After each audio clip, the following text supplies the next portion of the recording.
Choip, choip, choip. Choip, choip, choip. I found this weapon in a sewer storage room, mounted as though it has some municipal purpose. What practical purpose does it have apart from frying zombies? I mean, it's a giant taser. Unless this is their contingency plan for sewer gators. Those they didn't promptly collect as babies. Welcome to Raccoon City beset by zombies, again because it's a remaster. I think I actually played the original back in my unofficial gaming days. I'm just not sure because it's been a while and for some reason it was labeled as Resident Evil 3. But some of it is stoking my grey matter, perhaps unfortunately. For instance, this jump scare is very memorable. What was that?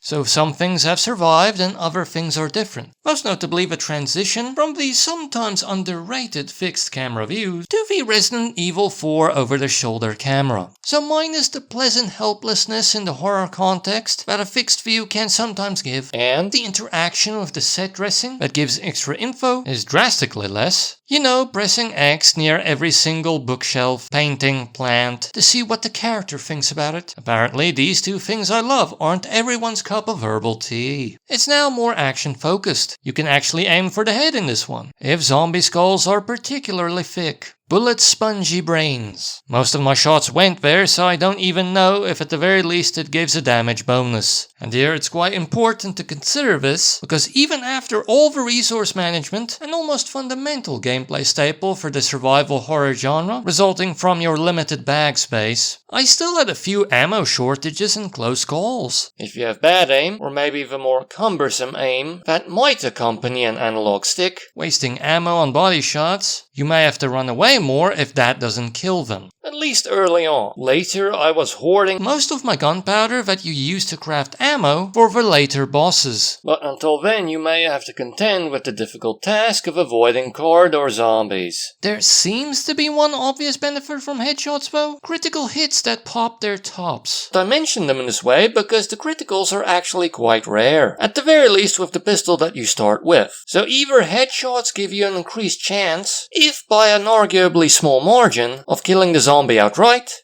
gives you a randomized increase in the damage, or maybe it's just a lovely stylistic flourish. But for some enemies the weak spots are more obvious, as is the benefit of hitting them. It's pretty visceral and quite gratifying. And even the many bullets required to take them down is fun. Keeping your aim steady increases accuracy. But the zombies are coming for you, so you have to sometimes move backwards. And while they are the more lumbering, shambling type of corpse, they can rather erratically decide on occasion to surge forth and plop forward, in a way that makes it harder to target their heads. The game is a surprisingly fun shooting range, with a couple of other enemies that you handle a bit differently. Just try your best to hit the dogs, and dodge the more mutanty ones by running in the right direction, because there's no dodge roll or anything. Sometimes when they reach you, the prepared survivalist has an escape plan. And if you're not in trouble, aim well and slice them on the floor. And back to that resource management. An important way to upgrade your character is finding hip pouches and increasing inventory space. Classic low-hanging fruit. If they're that small, how are they going to help you carry a flamethrower? But you're going to say the weapons are on your back and in your holsters. Then why do they take up precious storage space in the first place? Use quest items to access new routes, keys, fuses, etc. so that you don't have to carry them around anymore. And store your unneeded herbs in the storage containers for later. As was usually the case, all these containers are connected and you can backtrack and slowly transfer items to your stash. It's not that hard to do, as keys that have already been used in all of the appropriate doors get a check mark next to them, ripe for being discarded, and I rarely needed to discard anything else. Instead just ran back to the nearest container to make room for quest items if necessary. Take that, organizational efficiency, you zombies. It regularly has you trekking from one end of the police station to another, trying to figure out where you can make headway. Dealing with the overly ornate and complex security system. Oh silly me, why didn't I consider the possibility that this was a flash drive as well? The entire game isn't that hard. Just look at all the healing herbs I'd left. It has a hardcore mode, though, and I suppose you can cut out all the backtracking and go for a speed run. Still a Resi staple, I believe. It has some simple, nice, logical puzzles. Mild puzzles. Some are harder than others.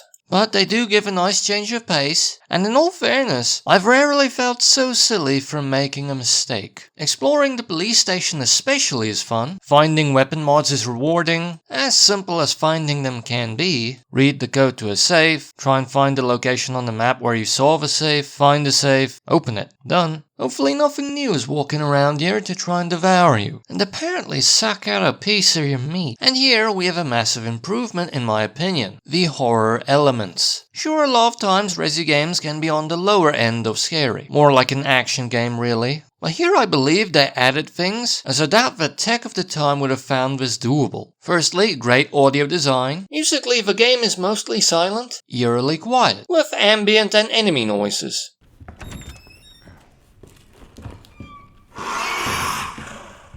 Where is it? Where is it? Creaks and the like. That may or may not be a zombie.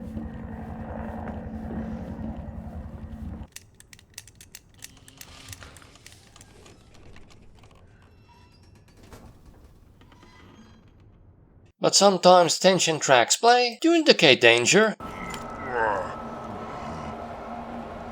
Zombies can break through windows, and those can be boarded up to prevent more visitors arriving later when you come back. Sir, can you please move to the next window? They can even open some doors, so you can't always run to safety. Transitioning from room to room no longer requires loading. The rooms occupy the same world and the doors glide open, and corpses are strewn about. Sure, sometimes it's predictable when they'll wake up. Classic game design. But sometimes there are so many bodies that some will wake up when you come back later. Plus, sometimes they're perfectly placed. And some won't wake up at all, which is unnervingly harder to predict. And after all that methodical tension they set up, they found a way to make the arguably scariest part of the game objectively the scariest part of the game. The Tyrant now behaves in a much more organic way. If it sees you, it goes to you, and you might be able to stealth it a bit on occasion.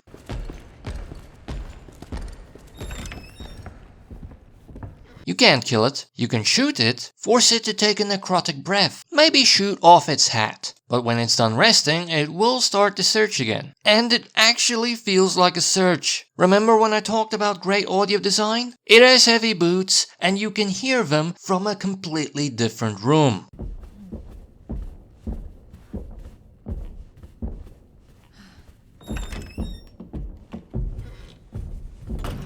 The footsteps becoming louder, the closer it is to you, so you can hear it's coming. And I believe they did something to the AI, that it won't always directly go for you, as though it weren't just a computer construct that always knew where you were. How does its search pattern work? I don't know. It made my heart race a bit, and it made me want to rush the objective and get out of there. And in the context of a horror game, that's actually a good thing. Maybe if I slowed down a bit, maybe I could have figured out its limits. Figured out its pathfinder. But alas, the thought of an old-timey gumshoe, combined with a bodybuilder and blade, punching me, robbed me of reason to an extent. It can even enter the central area, which sort of is a safe zone. There you go. One of the easiest ways to produce fear is to take away all sense of safety. Except for, pausing. Now, during the edit, I have seen what seems to be limitations on its part. On rare occasion, it can be a less than effective hunter, and sometimes it looks like it does have fixed trigger points. Maybe it doesn't know where you are beyond those triggers, and some chasing. But during play, it definitely did not feel that way. And even if this is true, you can try and manipulate these points, like I did here. As long as I go into this room carefully, don't go forward too much, I'll prevent the trigger and delay having to deal with it. But the clever coders seem to have figured out a way of knowing when you do this. Moving the point on that route, where the Tyrant will trigger, up considerably for me to accidentally run into it at a place I thought was safe. Bravo, Capcom. Visually it's great graphics, it's a proper remaster. The beauty of a police station that used to be a museum is front and center. Just look at that granite and marble shine. Brilliant spatial design. The zombies are nice too. The updated graphics allow them to do the lickers justice. We can actually now see why they're called lickers, instead of something that references their brains. Great zombie physics, how they stumble about,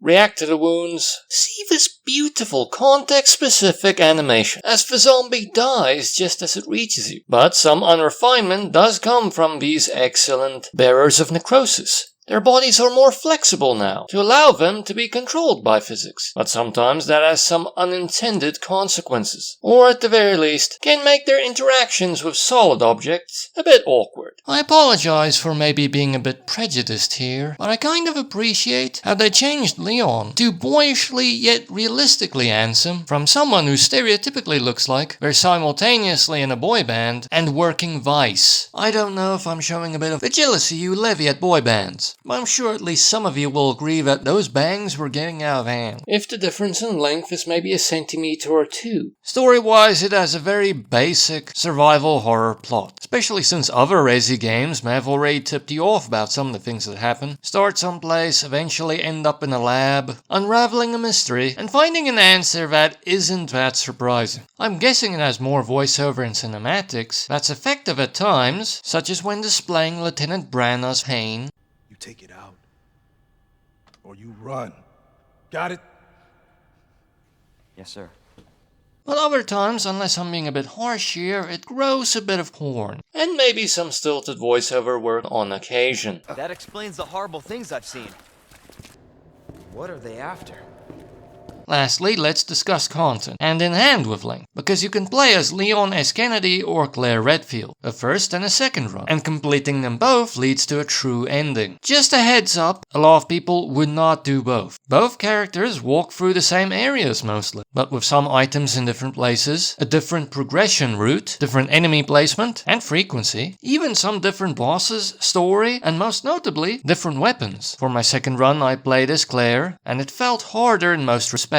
Or at the very least it played faster, ramped up quicker. Limited ammo to burn plant zombies. I was forced to waste grenades, just to make it through. Plus she has a weapon where the ammo is only craftable and not findable. It also has a rather weird quirk, that the combinations for the safes and lockers stay the same between runs. I think there was one occasion where I still remembered the small code and just used it on site. So maybe that's part of the reason it felt a bit faster. That, and I already had quite a fair grasp of the layout. Plus I still was a little bit in fear mode. There are rare occasions when you play as other people, as some unlockables in the menu, 3D models, etc. And outside of the campaigns there are also ghost survivor scenarios. They're a bit more arcadey and I only tested them a bit. My guess is it's something to replace Mercenaries mode with, but with more story, and a linear route instead of an arena. I'm going to take the total playtime as length. I like doing another run as the runs had differences. Plus it was short enough to justify it. It took me 18 hours to complete both runs and play a little bit of the ghost scenarios. And it took me around 11 hours to complete Leon's run only, if you think you're only going to do one run. I actually believe that this realm of length is common for Resi games, even though I can't really remember the lengths off the top of my head, but the very least on Steam I know that the remaster for Resident Evil 1 also took 18 hours. On Steam the game isn't the cheapest, 629 Rand full price, 157 Rand 25 on sale. That's 8 Rand 74 for both of my runs, and for my single Leon run, that's 14 Rand 30. Absolutely decadent. In all fairness, this game is still rather new, and it's great, but it's not the best value for money. In fact, you can argue that it's bad value for money. And to download it is quite a big size, as it takes up 22.68 gigabytes on the hard drive. And I didn't even try it on the Warhorse. I'm pretty sure it would get dragged through a window by undead hands. And stereotypically it's not kid friendly. Some dirty language and moments of gratuitous violence. Some kids can handle it though. The game has great graphics. It was a proper remaster. Lovely police station marble. Good looking scary atmosphere. Pretty zombies. Plus the zombie physics are cool. And they kept the classic lickers. With increased graphical potential. There's a little unrefinement. Maybe some graphical stuff too. Not really that big a problem, but it's just a lot more visible in such a cool polished AAA thing. It has great scary audio design, especially the Tyrant's footsteps. The game has nice shooting range action. If zombie hits can be surprisingly bullet spongy. It has good resource management. If it is a touch easy to manipulate. It has good exploration. It's fun to find mods. If nothing is that well hidden. There may be a secret involving toy statues, but I didn't pursue it. The puzzles are simple, but they do add a change of pace from the zombie shooting. But some, like the chess fuses thing, may be able to give your head a little bit of a workout. And the game has a decent, unnerving atmosphere at the start. When and where will a zombie pop up? And it becomes heart-racing later on. Where's the Tyrant? Oh, I hear it there. It's coming.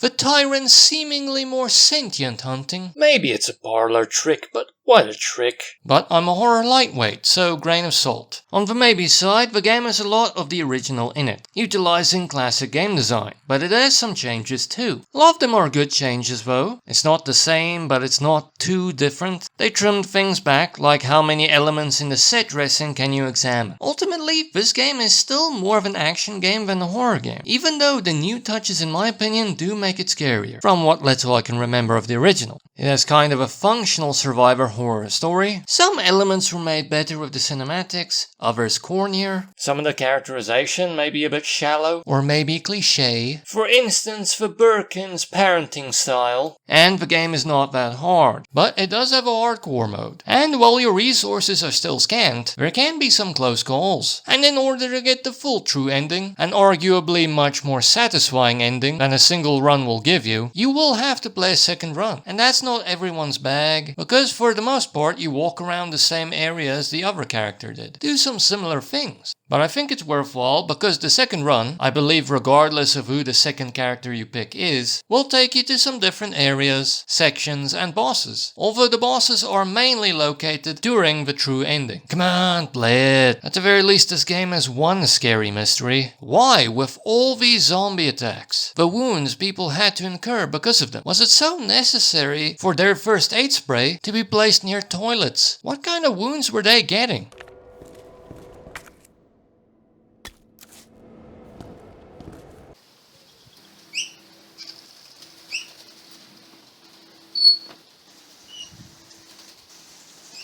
Choip, choip, choip. Choip, choip, choip.